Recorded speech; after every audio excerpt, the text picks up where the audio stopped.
From tragedy can come knowledge.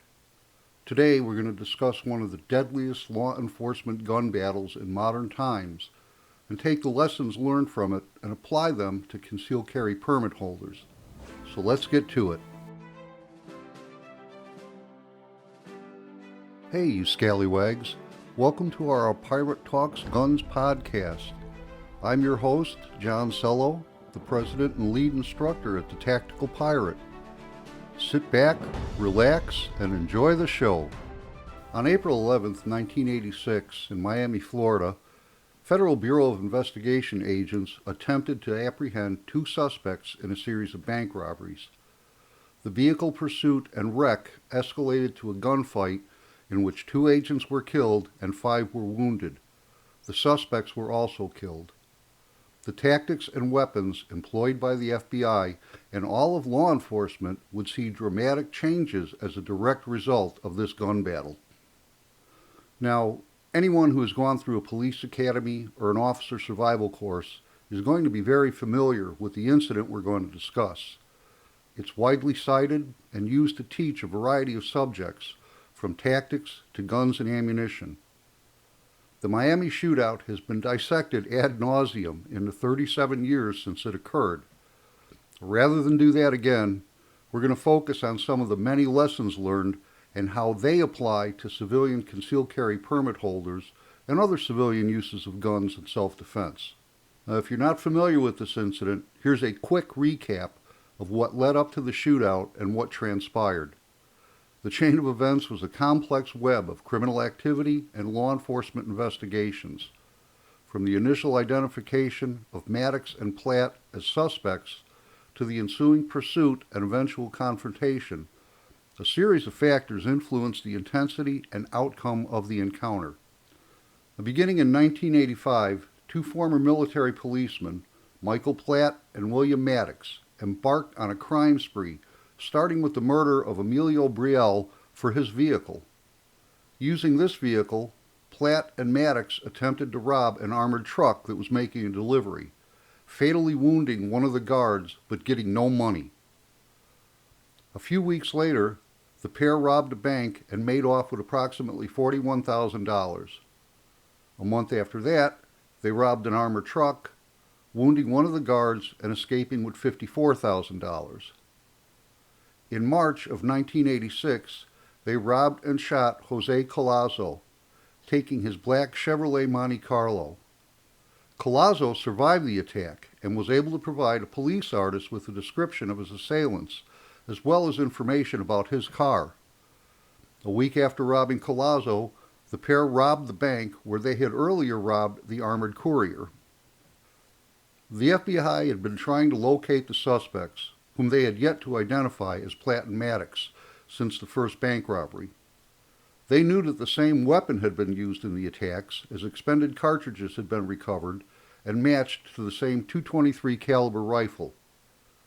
After running down several dead-end leads, Supervisory Special Agent Gordon McNeil played a hunch. He had his team performing a rolling stakeout along a 60-block radius to look for the suspects in the Monte Carlo. Performing the rolling stakeout along with McNeil were agents Richard Minozzi, riding solo as was McNeil, Benjamin Grogan with Jerry Dove in one car, Edmundo Morales with John Hanlon in another, and Gilbert Orantia with Ronald Reisner in the last 2-man car. McNeil's hunch paid off, and around 9:30 a.m., Grogan and Dove saw the Monte Carlo. After radioing their discovery, they were quickly joined by Hanlon and Morales in one car and Minozzi in another. The agents attempted to make a traffic stop on the suspects, but were ignored. The 3 FBI cars forced the suspect's vehicle off the road, where it impacted a tree, and was pinned in by a parked car on the passenger side and Minozzi's car on the driver's side. Maddox, from the driver's seat, fired a shotgun, wounding Minozzi. Platt fired his rifle, a .223 caliber Ruger Mini 14, and wounded McNeil, who had arrived on the scene. Platt then wounded Morales. McNeil fired 6 rounds from his revolver, hitting Maddox with 2 rounds and knocking him unconscious. Platt shot McNeil again, hitting him in the hand. Blood and bone from his injury got into his revolver cylinder, making it impossible for him to reload. As Platt climbed out of the passenger window, Dove shot him with a 9mm, hitting Platt in the arm with the bullet penetrating into Platt's chest. Platt continued to exit the vehicle, climbing across the hood of an Oldsmobile Cutlass, the parked car that was against the passenger side of the Monte Carlo. As Platt was climbing over, Dove shot at him again, hitting him in the right thigh and left foot. Platt made it to the front passenger fender of the Cutlass and shot a .357 revolver at Reisner and Arantia. When Platt turned to shoot at Dove and Grogan, Arantia shot him in the right arm, causing him to drop his revolver. Reisner also shot Platt, hitting him in the right arm. Platt fired 1 round towards Reisner and Arantia and 2 rounds at McNeil. Arantia was wounded in the left shoulder by shrapnel. McNeil was struck in the neck by 1 round, causing him to be paralyzed for several hours. Hanlon fired at Platt and was shot in the hand while reloading. One of Platt's rounds had struck Dove's pistol, making it inoperative. Dove and Grogan were kneeling along the driver's side of their car, trying to get Dove's gun working again. They didn't realize Platt was advancing on their position. Platt came around the rear of their car and killed Grogan with a round to the chest, shot Hanlon in the groin, and then killed Dove with 2 rounds to the head. Platt entered Grogan and Dove's car in an attempt to escape. As he was entering the car, Morales, able to only use 1 arm, fired a round from his pump-action shotgun, wounding Platt in both feet. Maddox had regained consciousness and entered through the passenger door, the car with Platt. Morales fired the remaining 4 rounds in his shotgun, but did not score any hits. As Platt attempted to start the car, Morales drew his .357 revolver and fired 6 rounds, hitting Maddox with 3 rounds and Platt with 1, ending the gunfight. Now, this orgy of death and destruction took approximately 5 minutes. And while that doesn't sound like a long time, it's an eternity in gunfight minutes.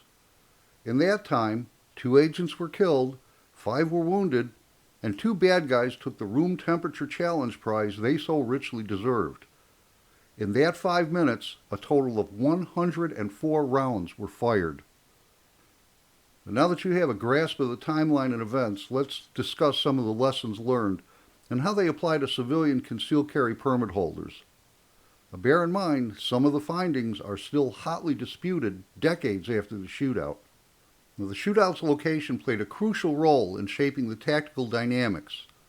Situated in a residential area, the confrontation took place in close proximity to innocent bystanders, elevating the stakes for the agents.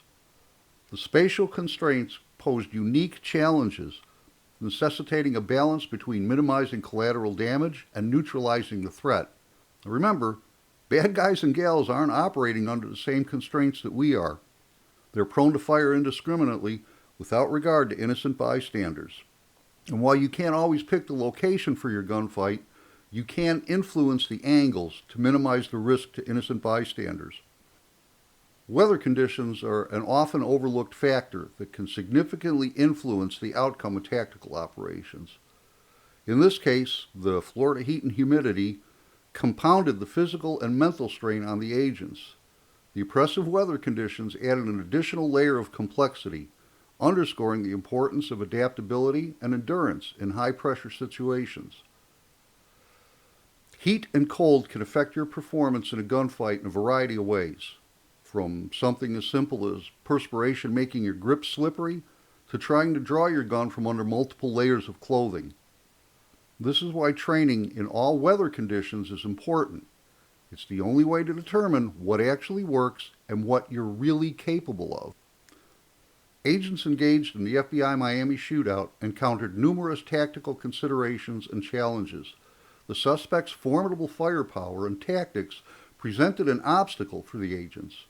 Addressing these challenges required swift decision-making, effective communication, and the application of sound tactical principles. Examining these factors sheds light on the lessons that emerged from this deadly encounter. Under pressure, you default to the level of your training. With the 4-to-1 advantage, the agents should have been able to dominate the firefight, but they acted as individuals as opposed to a team. At the time, scenario-based training wasn't employed by the Bureau, so the agents had no frame of reference to draw from. An advantage that Maddox and Platt had over the agents was in tactical training. Both were military policemen in the Army. Platt was Ranger qualified. Military tactics are significantly more aggressive than civilian law enforcement. Couple this with the fact that Maddox and Platt had trained together in the military and had the opportunity to further hone their team tactics in the several robberies they committed together. This made them a very dangerous, skilled adversary. As a concealed carry permit holder, you will most likely engage threats by yourself, so your tactical ability can and will prove the difference between life and death. While basic marksmanship training is important, the tactical application of whatever weapon you carry is equally important. This is why participating in shooting competitions such as IDPA and USPSA matches is important for the permit holder. You need to learn and perfect the skills needed in a gunfight. Training in the use of cover, movement, reloading, and problem solving, granted under the pressure of a timer, that you will have to employ in the real world will go a lot farther in making you tactically proficient than just standing still and shooting at a target. Law enforcement agencies began using scenario-based training after the Miami incident. You should as well. The weapons used by both the agents and Platt and Maddox had a tremendous impact on the conduct and outcome of the fight. Maddox was armed with a 12-gauge Smith & Wesson 3000 pump shotgun and a Dan Wesson 357 Magnum revolver. Platt used a Smith & Wesson 586 357 Magnum revolver and a .223 caliber Ruger Mini 4. The agents employed 3 357 Magnum revolvers, 2 38 caliber revolvers, 1 12-gauge Remington 870 pump shotgun, and 3 Smith & Wesson 459 9mm semi-automatics. And while some of the agents carried 357 Magnums, all the revolvers used were firing .38 Special plus P 158 grain lead semi-wad cutter hollow points. The 9mm pistols were firing early generation Winchester 115 grain silver tip rounds. Maddox and Platt enjoyed a tremendous advantage in firepower, with their primary advantage being a centerfire rifle with a 30-round capacity. The agents were severely undergunned. The first round to strike Platt was a 9mm fired by Dove. The autopsy showed that this was an ultimately fatal wound, but the lack of penetration allowed Platt to continue in the fight for 5 minutes while being shot an additional 11 times.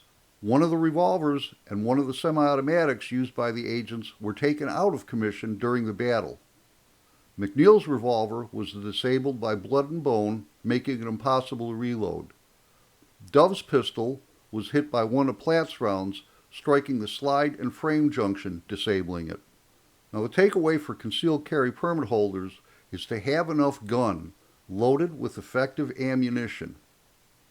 I see a lot of permit holders carrying 32 and 25 caliber guns, and other carriers with 9mm, 38, 40, and 45 caliber guns carrying full metal jacket ammo. Do your research and find what is currently the most effective ammunition for your gun and carry that. Interestingly enough, the FBI is one of the best sources of what ammo works the best.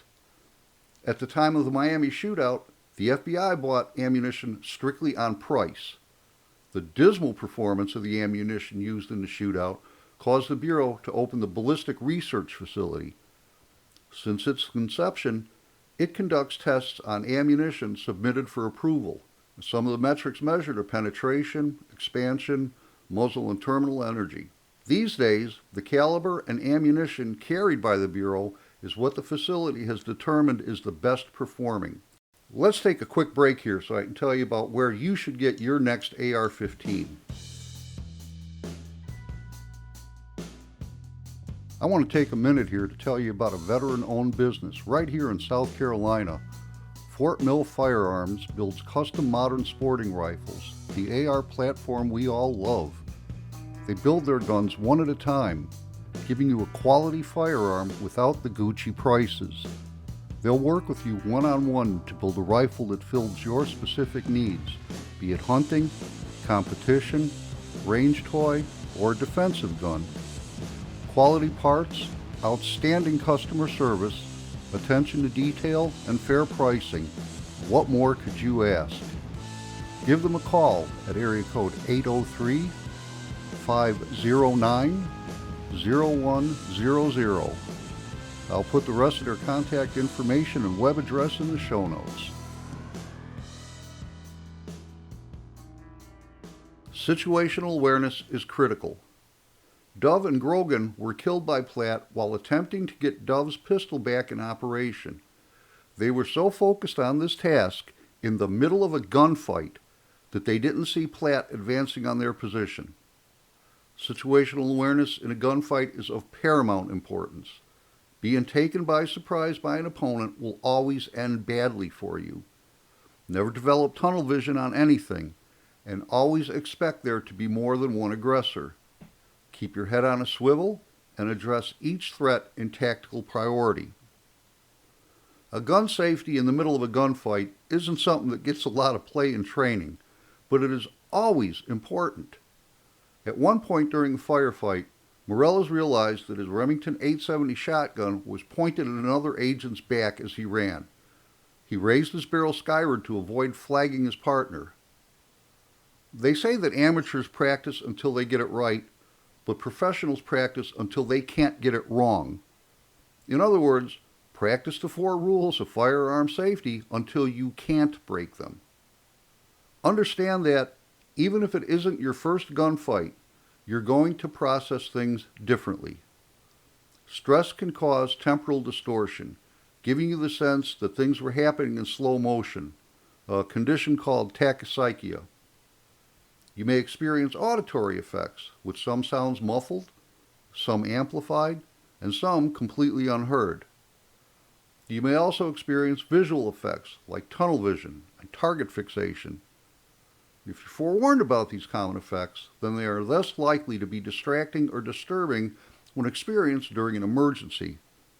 This inoculation effect makes it important to address these phenomena in training. You're in the fight until you're not. Morales was gravely wounded during the fight, but never gave up. Shot in the head and having his arm destroyed by rifle fire, he still maintained situational awareness, tracked the location of the felons, and kept his weapon oriented towards the likely threat. Despite his severe injuries, he managed to move tactically and end the firefight. Fight as long as you're able to, because surrender means death. You're going to fight how you train. When it was over, Morales was told by fellow agent Ron Reisner to secure his handgun. Morales, seriously wounded, holstered his revolver as directed. It was later discovered that he secured the thumb brake on his holster as he had been trained. Morales did this out of muscle memory. Under stress, we default to the level of our training. Make sure you're training properly. Practice doesn't make perfect. Perfect practice makes perfect. Well, that's going to wrap up this episode. Hopefully you've learned something from the discussion of this brutal engagement that will help you become a more effective concealed carry permit holder. Really assess your training regimen to see where you can improve. Subscribe to this podcast so you don't miss any episodes. And tell your friends about us. Until next time, shoot safe.